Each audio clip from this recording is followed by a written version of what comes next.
Salut, frères chers bien-aimés, Église du Seigneur et du monde entier, à tous les serviteurs, à tous les servants de Dieu, que le Seigneur vous bénisse. Je viens encore ici ce soir pour un autre enseignement, cet après-midi pour un autre enseignement. L'enseignement de cet après-midi a pour thème « La parole a été faite chair ». La parole a été faite chair. Pourquoi le thème dit « La parole a été faite chair » ? Plusieurs ont l'habitude de lire et ils prennent ça, ça dit simplement. Mais ils ne savent pas que derrière ce verset, la parole a été faite chair. Ça, c'est dans le livre de 1 Jean. Jean chapitre 1, le verset 14. La Bible dit, dans 1 Jean, lisons Jean chapitre 1, lisons Jean chapitre 1, le verset 14. Et la parole a été faite chair, et elle a habité parmi nous, pleine de grâce et de vérité. Et nous avons contemplé sa gloire, une gloire comme la gloire du Fils unique venu du Père. La Bible dit que, et la parole a été faite chair, et elle a habité parmi nous. Écoutez-moi bien, la parole a été faite chair. Pourquoi la parole a été faite chair? Est-ce que la parole a été faite chair à cause de Dieu ou à cause des hommes? La parole n'a jamais été faite chair à cause de Dieu. La parole a été faite chair à cause des hommes. Ça veut dire que c'est à cause des hommes que la parole, qui est le salut, qui est la vie, qui est la lumière des hommes, a été faite chair. Vous comprenez? Or, quand la parole devient chair, qu'est-ce qui se passe? Qu'est-ce qui arrive? Quel dommage. Prions avant de continuer. Père, nous remettons ce moment entre les mains du Saint-Esprit pour qu'il nous conduise. Saint-Esprit, conduis-nous, dirige-nous au nom de Jésus-Christ. Accorde-nous, connecte-nous avec le trône de la grâce et que des révélations coulent afin que nous puissions comprendre ce thème et cet enseignement. Ouvre aussi l'entendement de tous ceux qui vont visionner cette vidéo, cet enseignement. Qu'ils soient bénis et qu'ils comprennent. Au nom de Jésus-Christ de Nazareth. Amen. Peuple de Dieu, Église du Seigneur, vous tous qui me suivez, qui m'écoutez dans le monde entier, dans les quatre coins de la terre, écoutez cet enseignement. Le thème, c'est la parole a été faite chair. Pourquoi la parole a été faite chair? La parole a été faite chair à cause des hommes, pas à cause de Dieu. La parole a été faite chair, ce n'est pas parce que Dieu a voulu, mais c'est à cause des hommes, à cause du péché de l'homme. C'est quand l'homme a péché que la parole a été faite chair. Or, au commencement, la parole n'a jamais été chair. Jamais. La parole a toujours été esprit et la parole reste et demeure esprit. Regardez dans le livre de Jean chapitre 1, regardez le verset 1. La Bible dit au commencement était la parole. Et la parole était avec Dieu et la parole était Dieu. Et la parole était Dieu. Donc la parole c'est Dieu. Vous comprenez? La parole c'est Dieu. Selon Jean 1.1. Si la parole c'est Dieu, qui est Dieu? Qui peut nous définir Dieu? Vous pouvez définir Dieu? Regardez, nous allons définir Dieu. Dans Jean chapitre 4, Jean chapitre 4, je crois c'est le verset 24. La Bible dit ceci, si j'ai bonne mémoire, Jean chapitre 4, je crois c'est le verset 24. La Bible dit, Dieu est esprit. Et il faut que ceux qui l'adorent, l'adorent en esprit et en vérité. Vous comprenez ce que la Bible dit? La Bible dit que Dieu est esprit. Et il faut que ceux qui l'adorent, l'adorent en vérité, en esprit et en vérité. Voici la définition de Dieu. Regardons encore une autre définition de Dieu. Allons dans Lévitique. Regardons encore dans le livre de Lévitique. Nous allons aussi encore voir la définition de Dieu là-bas dans Lévitique. Regardez dans Lévitique chapitre 20, le verset 26. Voici ce que la Bible dit. Vous serez saints pour moi, car je suis saint, moi l'Éternel. Je vous ai séparés des peuples afin que vous soyez à moi. Il dit, vous serez saints pour moi, car je suis saint, moi l'Éternel. Il dit, je suis saint, moi l'Éternel. Vous comprenez? Donc, Dieu, la parole de Dieu nous dit que Dieu est saint et Dieu est esprit. Vous comprenez? Écoutez-moi très bien. Nous définissons Dieu. Dieu c'est qui? Dieu est esprit et Dieu est saint. Là, nous allons relier les deux mots. esprit et saint avec un trait d'union. Ça nous donne Saint-Esprit. Donc Dieu est l'esprit qui est saint. Voici la définition de Dieu. Dieu est l'esprit qui est saint. Vous comprenez? Si Dieu est l'esprit qui est saint, et selon Jean 1, le verset 1, il dit la parole était Dieu. Vous comprenez? Donc la parole est quoi? La parole est l'esprit qui est saint. Mais pourquoi le verset 14? C'est pourquoi le verset 1 de Jean chapitre 1 nous dit que au commencement, la parole était. Et cette parole était avec Dieu, et cette parole était Dieu. Ça, c'est le commencement. Mais pourquoi plus loin, au verset 14? Au verset 14, on nous dit que « Et la parole a été faite chair, et elle habitait parmi nous. » Dites-moi un peu, peuple de Dieu. Quand vous lisez ça, vous comprenez ça comment? On dit que « Et la parole a été faite chair ». Est-ce que cette parole a été faite chair à cause de Dieu? Non. Elle a été faite chair à cause de qui? À cause de l'homme, à cause de son péché. Vous voyez? Quand Dieu fonctionnait avec Adam au jardin d'Éden, Dieu était esprit. Adam était homme. Comprenez-moi bien, Adam était homme. Adam et Ève, c'était des hommes, mais Dieu était esprit. Dieu venait, il causait avec Adam et Ève. Adam et Ève voyaient Dieu face à face. Il causait, il enseignait, il se baladait, il faisait tout dans le jardin ensemble. Voici la pensée véritable de Yahvé concernant la parole. La parole doit toujours demeurer l'esprit qui est saint. Mais quand la parole devient chair, c'est qu'il y a un problème. Qu'est-ce que cette prophétie nous dit selon le thème? La parole a été faite chair. Qu'est-ce que la prophétie nous dit? La prophétie nous dit ceci. Parce que la parole a été faite chair, pourquoi? Regardez, la Bible dit que elle était au commencement avec Dieu. Toutes choses ont été faites par elle. Et rien de ce qui a été fait n'a été fait sans elle. En elle était la vie et la vie était la lumière des hommes. La lumière luit dans les ténèbres et les ténèbres ne l'ont point reçue. Vous comprenez? Comment Dieu qui a créé au commencement, vu que Dieu créa les cieux de la terre, Dieu dit que la lumière sur la lumière fut. Dieu sépare la lumière avec les ténèbres. Mais comment subitement on dit que la lumière est venue chez les siens? La lumière a brillé dans les ténèbres et les ténèbres ne l'ont point reçue. À cause du péché de l'homme, les ténèbres ont couvert toute la terre. Les ténèbres ont couvert, je veux dire, pardon. Les ténèbres ont couvert toute la terre. Et comme la terre était couverte par les ténèbres, la parole qui est la vie et qui est la lumière des hommes, qui est la vie des hommes et qui est la lumière des hommes, qui est la lumière des hommes et qui est la vie des hommes, était obligée de devenir chair et de venir au milieu des ténèbres. Pas à cause d'elle, mais à cause de nous les humains. Or, la Bible dit qu'au temps de la nuit, au milieu de la nuit, nous allons rejeter le Seigneur.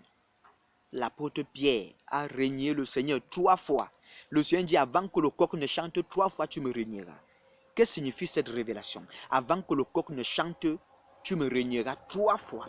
Le coq, lui, chante une seule fois, mais l'Église règne le Seigneur 3 fois. Que signifie cette révélation? Je vous parlerai de cela, de cette prophétie. Je sais que plusieurs disent que non, non, le coq symbolise quelque chose. Le coq, c'est quelque chose. Vous comprenez?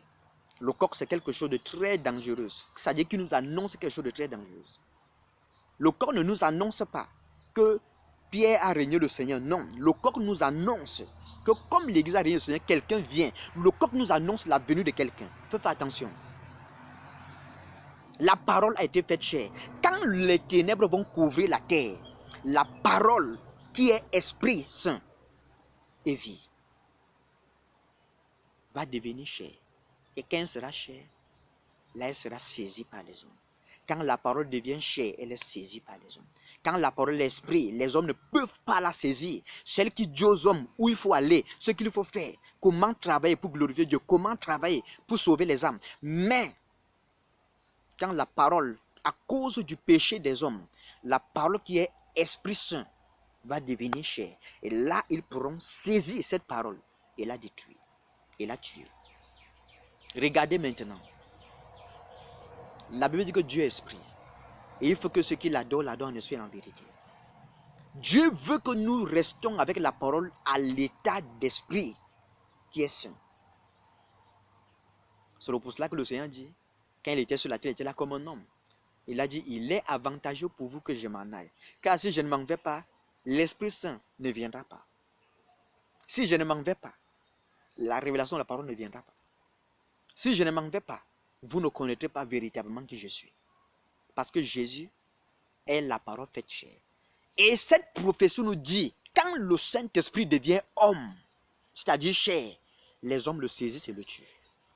Quand le Saint-Esprit, qui est la parole de Dieu, qui est la parole, arrêtons là, qui est la parole, quand il devient homme, quand il devient chair, les hommes le saisissent et le tuent. Or, ce n'est que quand les ténèbres couvrent la terre. Vous voyez? Il a dit que la lumière luit dans les ténèbres. Et les ténèbres ne l'ont point reçu. Elle est venue chez les siens. Et les siens ne l'ont point reçu. C'est ce qu'elle veut dire. La lumière luit dans les ténèbres et les ténèbres ne l'ont point reçu. Et au verset, lisons un peu au verset, toujours dans Jean chapitre 1, le verset 1. La Bible dit que elle mit pour la parole et pour la lumière. Elle est venue chez les siens et les siens ne l'ont point reçu. Mais qui sont les siens? C'est le peuple de Dieu. C'est le peuple de Dieu. Quand on dit les siens, c'est-à-dire les siens, ceux de Dieu, ceux qui appartiennent à Dieu, vous comprenez? C'est ceux qui appartiennent à Dieu. Elle est venue chez les siens. Elle est venue chez ceux qui l'appartiennent. Elle est venue chez son peuple, la parole qui est la lumière. Pour dire, quand le Seigneur va venir pour sauver l'humanité, enlever, délivrer les hommes de la main de Satan, laissons pour sa première venue, voyons sa seconde venue. Le temps comme le Seigneur est en train de venir maintenant sous forme de la parole, parce qu'il veut venir prendre les siens pour aller avec eux, auprès de lui, pour qu'il demeure avec lui, là où il est esprit, la parole esprit. La Bible dit, les siens ne l'ont pas reçu. Cette prophétie nous dit, quand le Seigneur sera sur le point de venir, quand le Seigneur va venir, pour prendre son église, faites attention, le Seigneur vient dans deux dimensions. Il vient spirituellement, il vient physiquement. Vous comprenez? Car le Seigneur, avant de se présenter à Israël physiquement, il est d'abord venu sous forme de parole. Et comme ils ont rejeté la parole, le Seigneur sous forme de parole par les prophètes. Quand le Seigneur est venu physiquement en chair, ils l'ont aussi rejeté, ils l'ont crucifié. Donc nous aussi, comme nous avons rejeté le Seigneur, esprit, qui nous a été donné, nous avons vécu dans le péché et nous vivons dans le péché. Aujourd'hui, ce qui m'étonne, écoutez-moi frère, ce qui m'étonne, c'est que je ne comprends pas comment les prédicateurs disent que le péché n'est pas le problème de l'église. Ça, je suis dépassé. Je ne comprends pas comment les gens peuvent être insensés jusqu'à ce niveau. Regardez un peu, je vous prends un exemple. Dans la famille de ma mère, mon père, mon grand-père, je veux dire, mon grand-père maternel, le père de ma mère, était à Douala. C'est-à-dire aux années 1900, en ces temps-là, dans ces années à Douala. Et là-bas, il avait un grand terrain. Il travaillait et il avait ses amis. Et ses amis, c'était des gens qui étaient...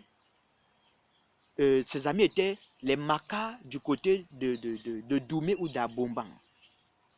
On les appelle les Makas de Doumé, les Makas d'Abomban ou les Makas d'Engelmondoka. D'autres les appellent soit les Makambouans. Vous comprenez un peu? Les amis de mon père étaient les gens de ce côté-là, c'est-à-dire à partir de Doumé en allant à Boma, c'est-à-dire du Oignon, voilà, pour être plus précis. Les amis de mon grand-père étaient les gens du Oignon. Mais seulement une nuit, les amis de mon père étaient jaloux, les amis de mon grand-père étaient jaloux de mon grand-père. Parce que quand même, avec son petit salaire, il se battait, il prenait soin de son époux, de ma grand-mère et de ses enfants, c'est-à-dire ma mère et ses soeurs, et sa soeur et son frère. Car en ce temps, il avait 3 enfants. C'est-à-dire ma tante qui est l'aînée, ma mère qui était la troisième, et mon oncle qui était le deuxième. Et ils ont demandé à mon grand-père de leur prêter de l'argent. Et il a dit qu'il n'avait pas l'argent, que le peu qu'il avait, c'était pour s'occuper des besoins de sa famille durant le mois. Et ils se sont fâchés. Et ses amis qui étaient les gens du Oignon sont venus la nuit dans la maison de mon grand-père, à Douala. Comme il vivait un peu retiré. Et ils étaient masqués avec des armes. Ils ont tiré sur mon grand-père. Je n'ai pas connu mon grand-père. Ils ont tiré sur lui, il est mort. Et ils ont tiré aussi sur la grand-mère. Et la grand-mère est tombée évanouie parce qu'elle a perdu beaucoup de sang. Et ils ont demandé, est-ce qu'on doit aussi tuer les enfants? Le maître les a dit non. Et ils sont partis. À cause de ça, quand notre grand-mère est rentrée au village, elle a abandonné les terrains, et tout ce qui était là-bas. Elle a abandonné. Aujourd'hui, les gens ont pris cela là-bas. Vous voyez?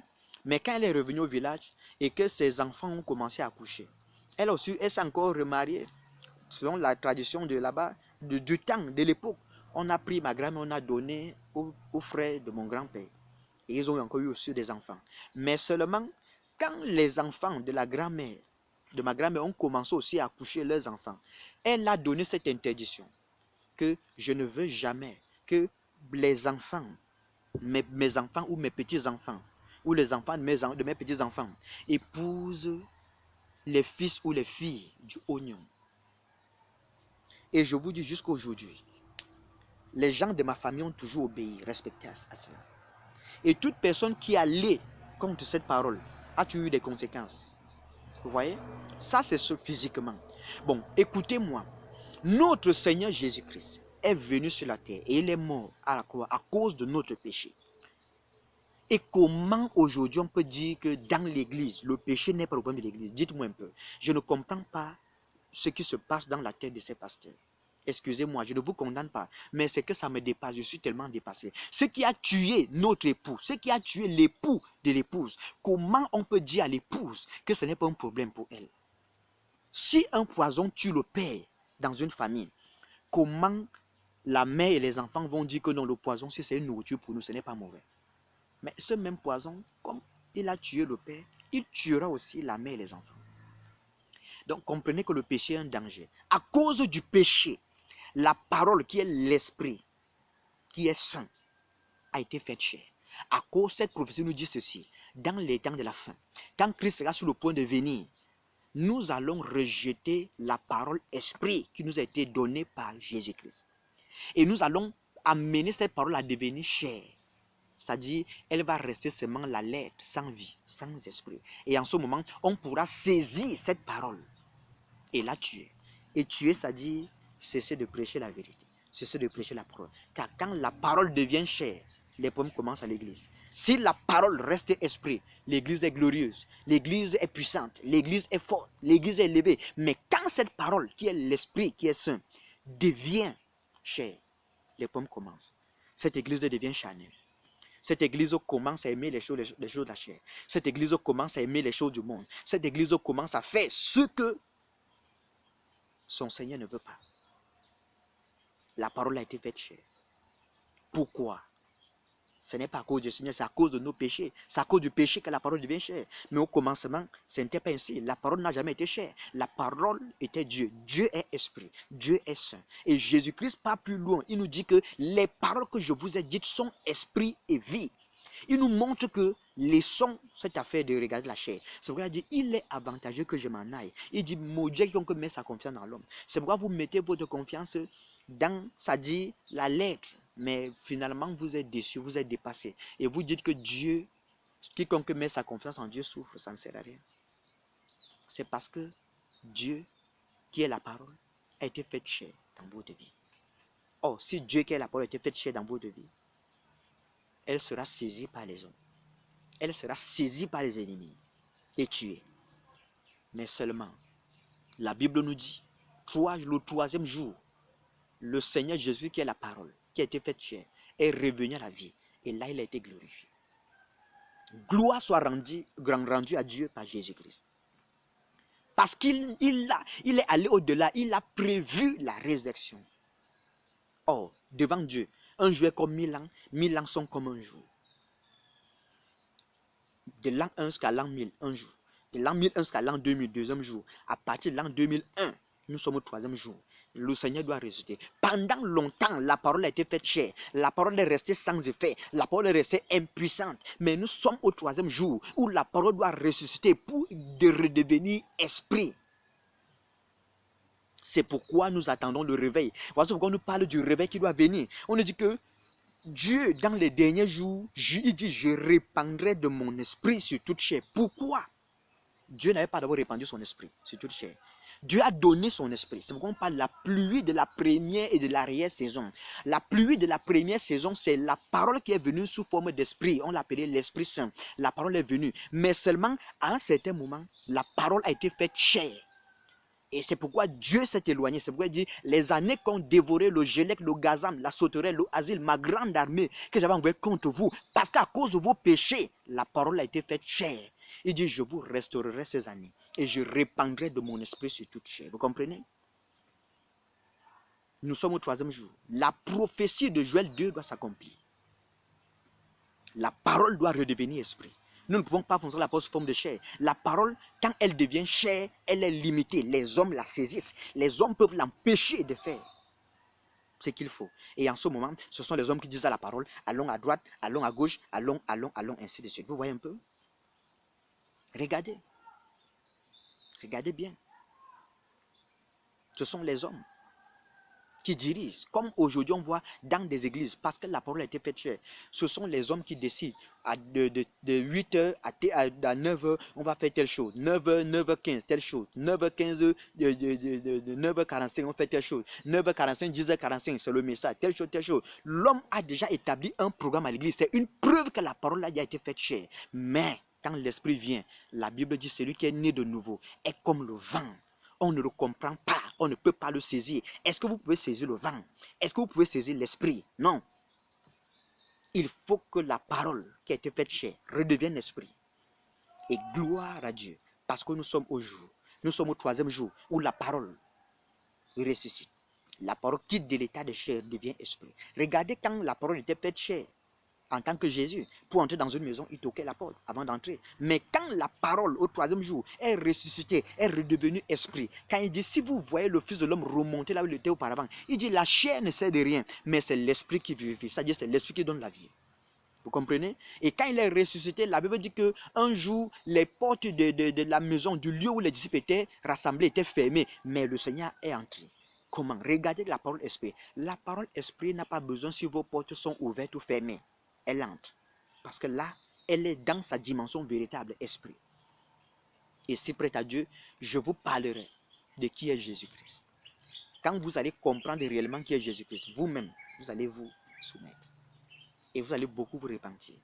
Car quand on parle de Jésus-Christ, les gens voient Jésus-Christ comme un homme, un jeune homme qui est venu, il est peut-être, je ne sais pas, 1m70, 1m80 ou plus. Il était faible, il était lié, maltraité, tué. Non, il est bien plus que cela. Jésus-Christ est bien plus que cela. Je vous dis la vérité. C'est quand je vous parlerai de qui est Jésus-Christ, là vous allez comprendre. La Bible dit, la vie éternelle, c'est qu'ils te connaissent, toi le seul vrai Dieu, celui que tu as envoyé, Jésus-Christ. Et il dit, si vous me connaissiez, vous connaîtriez aussi mon Père. Si vous voulez connaître le Père, il faut d'abord connaître Jésus-Christ. Je vous dis, même si vous voulez connaître qui est le Père, le Saint-Esprit, si vous ne connaissez pas qui est Jésus-Christ, vous ne saurez jamais qui est le Père, qui est le Saint-Esprit. Je vous dis la vérité. Et quand je vous parlerai de Jésus-Christ, de qui est Jésus-Christ, vous allez comprendre. Et là, vous allez comprendre le péché de l'Église. Donc, la parole a été faite chair.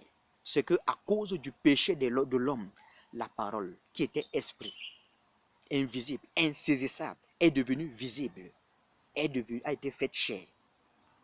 Comprenez? La parole qui est illimitée est devenue limitée. La parole qui est insaisissable est devenue saisissable.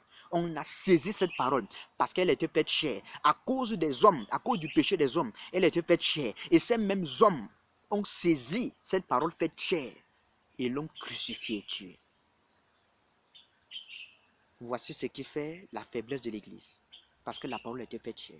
Mais je rends grâce à Dieu parce que nous sommes au 3e jour, selon le temps prophétique. Nous sommes au 3e jour où la parole va redevenir esprit. Et là, vous allez voir le réveil qui va se déclencher. Le réveil qui se déclenche, c'est quoi? Ce n'est pas que l'esprit qui vient sur nous n'a jamais été sur nous. Non, c'est que cet esprit qui est la parole a été faite chair. Et quand la parole est faite chair, elle est impuissante. Elle est limitée.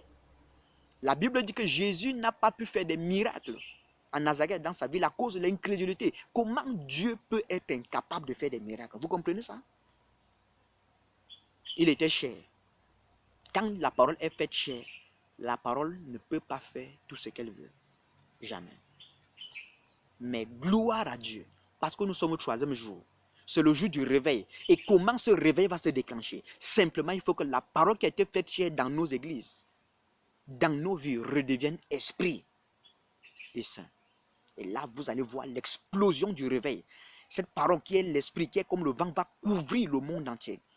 Et les gens vont se repentir et donner leur vie à Christ, afin que s'accomplisse Joël chapitre 2. Oh, que le Seigneur est glorieux et qu'il est merveilleux.